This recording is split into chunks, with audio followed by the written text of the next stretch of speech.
name is Arpita and I work as an HR in an MNC. So I am starting my channel and my channel's name is HR in Real World. So like I would share different concepts of human resource management and my target is to ensure that students who wants to pursue their career in human resources or the fresher candidates who joins in an organization and doesn't know exactly what an HR department exists for and what an HR department do. मैं आज आपको अपने video में यही share करूंगी कि human resource management और HR करता क्या है, क्या उसका काम होता है। यहाँ पे आप देखोगे कि मैंने यहाँ पे लिखा हुआ है HRM, उसका फुल फॉर्म होता है ह्यूमन रिसोर्स मैनेजमेंट। एचआर का फुल फॉर्म होता है ह्यूमन रिसोर्स। यहाँ पे मैंने कुछ पॉइंट्स नोट डाउन किए हैं जो एक ह्यूमन रिसोर्स डिपार्टमेंट करता है, जिसके लिए वो एग्जिस्ट करता है। पहला पॉइंट आप देखोगे लिखा है HRM is a process of bringing people and organisation together so that goals of each can be met. Means जो ह्यूमन रिसोर्स मैनेजमेंट होता है वो उसका काम होता है कि वो मैनेजमेंट और एम्प्लॉयज को साथ लेके चले, सबको इस तरह से मैनेज करे कि ऑर्गेनाइजेशन का गोल एफिशिएंटली और इफेक्टिवली मीट हो सके। तो ये इसके लिए बहुत बैक एंड वर्क करना होता है, बहुत सारी स्ट्रैटेजी मेकिंग होती है, बहुत सारी पॉलिसी मेकिंग होती है। तो पूरी पॉलिसी फॉर्मुलेशन वगैरह सारा काम कुछ एचआर का ही होता है, एचआर डिपार्टमेंट का ही होता है।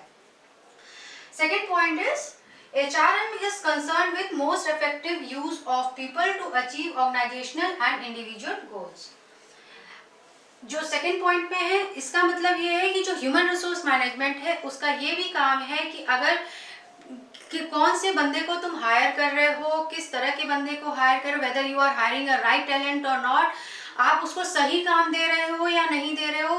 कहीं ऐसा ना हो कि उस बंदे में बहुत कैलिबर है and you are giving a very minute work to him and not involving to a great task. So ये बहुत इंश्योर करना ज़रूरी होता है ह्यूमन रिसोर्स डिपार्टमेंट को कि right person is right talent is doing a right kind of job also. इससे job satisfaction भी होता है एम्प्लॉयज में एंड स्टेबिलिटी भी बनी रहती है ऑर्गेनाइजेशन में उसकी।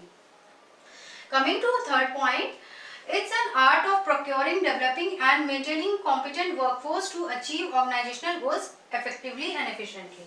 Means जैसे कि आप देखते हो कि जो अगर एक मछली पूरे तालाब को, गंदी मछली पूरी तालाब को गंदा कर देती है, वैसे ही अगर आप एक गलत पर्सन को हायर कर लोगे एक ऑर्गेनाइजेशन में तो उसका रिजल्ट बहुत बैडली इफेक्ट करता है एक ऑर्गेनाइजेशन को।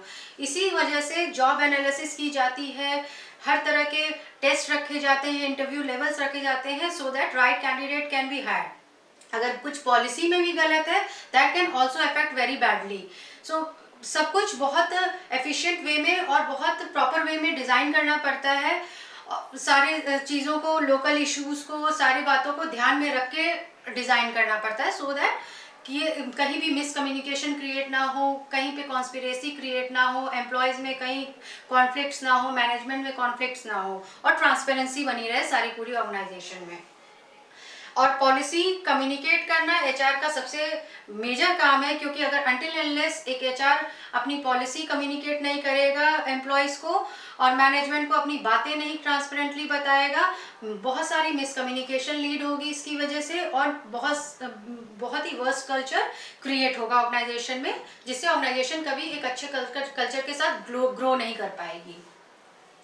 Last is HR acts like a bridge between a management and employee.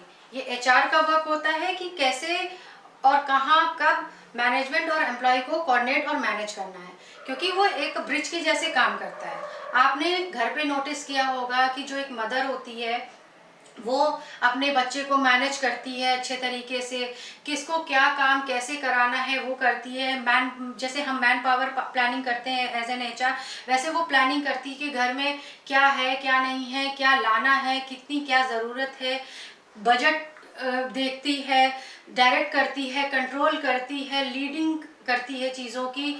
So HR act is like a mother act. तो HR जो है वो ऑर्गेनाइजेशन की एज अ मदर ही एक्ट करता है। सो आई होप फ्रेंड्स आप लोग बहुत क्लियर हो गए होंगे कि ह्यूमन रिसोर्स मैनेजमेंट होता क्या है और एक एचआर पर्सन की रिस्पॉन्सिबिलिटी क्या होती है ऑर्गेनाइजेशन में। आपको इसका एक फेयर आइडिया लग गया होगा। So I hope you like this video, so please comment, share and subscribe my channel, and I need your support so that I can really come with new ideas and concepts. Thank you.